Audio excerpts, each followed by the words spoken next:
कहमस ने इब्ने बुरैदा से, उन्होंने यहया बिन यामर से रवायत की।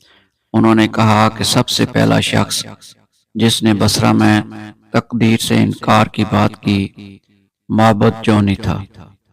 मैं यानी यहया और हमीद बिन अब्दुर्रहमान हज या उम्रे के इरादे से निकले।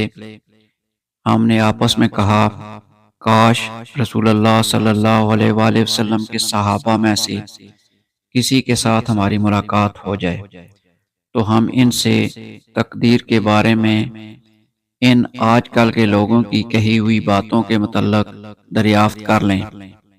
तौफीक इलाही से हमें हज़रत अब्दुल्ला बिन उमर बिन खत्ताब रज़ी अल्लाह अन्हुमा मस्जिद में दाखिल होते हुए मिल गए। मैं और मेरे साथी ने इनको दरमियान में ले लिया। एक इनकी दाईं तरफ था और दूसरा इनकी बाईं तरफ। मुझे अंदाज़ा था कि ये मेरा साथी गुफ्तगू का मामला मेरे ही सुपुर्द करेगा।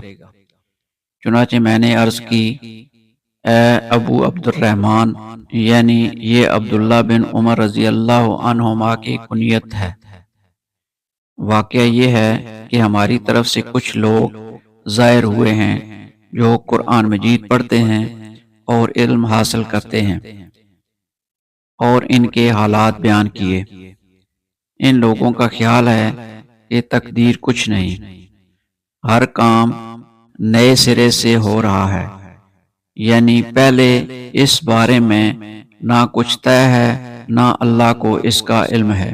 इब्ने उमर रज़ी अल्लाह अन्हुमा ने फरमाया, जब तुम्हारी इन लोगों से मुलाकात हो तो इन्हें बता देना कि मैं इनसे बरी हूँ और वो मुझसे बरी हैं। इस ज़ात की कसम जिसके नाम के साथ अब्दुल्ला बिन उमर हल्फ उठाता है, अगर इनमें से किसी के पास ओद पहाड़ के बराबर सोना हो और वो इसे खर्च भी कर दे तो अल्लाह ताला इसकी तरफ से इसको कबूल नहीं फरमाएगा, यहाँ तक कि वो तकदीर पर ईमान ले आए।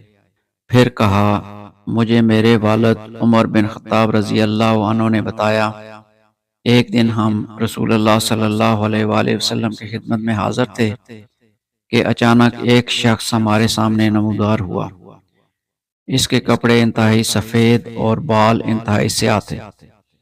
इस पर सफ़र का कोई असर दिखाई देता था, न हम में से कोई इसे पहचानता था, हत्ता कि वो आकर नबी करीम सल्लल्लाहु अलैहि वसल्लम के पास बैठ गया और अपने घुटने आपके घुटनों से मिला दिए और अपने हाथ आप सल्लल्लाहु अलैहि वसल्लम की रानों पर रख दिए और कहा, ए मोहम्मद सल्लल्लाहु अलैहि वसल्लम, मुझे इस्लाम के बारे में बताइए। रसूलुल्लाह सल्लल्लाहु अलैहि वसल्लम ने फरमाया, इस्लाम ये है कि तुम इस बात की गवाही दो कि अल्लाह ताला के सिवा कोई इबादत के लायक नहीं और मोहम्मद सल्लल्लाहु अलैहि वसल्लम इसके रसूल हैं। नमाज का एहतमाम करो, ज़कात अदा करो, रमज़ान के रोज़े रखो, और अगर अल्लाह के घर तक रास्ता तय करने की इस्तात हो तो इसका हज करो। इसने कहा, आपने सच फरमाया। हज़रत उमर रज़ी अल्लाह अन्हु ने कहा, हमें इस पर ताज्जुब हुआ कि आपसे पूछता है और खुद ही आपकी तस्दीक करता है। इसने कहा, मुझे ईमान के बारे में बताइए। आप सल्लल्लाहु अलैहि वसल्लम ने फरमाया, ये कि तुम अल्लाह ताला, इसके फरिश्तों, इसकी किताबों, इसके रसूलों और आखिरी दिन यानी यौम क़यामत पर ईमान रखो और अच्छी और बुरी तकदीर पर भी ईमान लाओ। इसने कहा, आपने दुरुस्त फरमाया। फिर इसने कहा, मुझे एहसान के बारे में बताइए। आपने फरमाया, ये कि तुम अल्लाह की इबादत इस तरह करो गोया तुम इसे देख रहे हो, और अगर तुम इसे नहीं देख रहे तो वो तुम्हें देख रहा है। इसने कहा, तो मुझे क़यामत के बारे में बताइए। आपने फरमाया, जिससे इस क़यामत के बारे में सवाल किया जा रहा है वो पूछने वाले से ज्यादा नहीं जानता। इसने कहा, तो मुझे इसकी अलामात बता दीजिए। آپ صلی اللہ علیہ وسلم نے فرمایا علامات یہ ہیں کہ لونڈی اپنی مالکہ کو جنم دے، اور یہ کہ تم ننگے پاؤں، ننگے بدن، محتاج بکریاں چرانے والوں کو دیکھو کہ وہ اونچی سے اونچی عمارتیں بنانے میں ایک دوسرے کے ساتھ مقابلہ کر رہے ہیں۔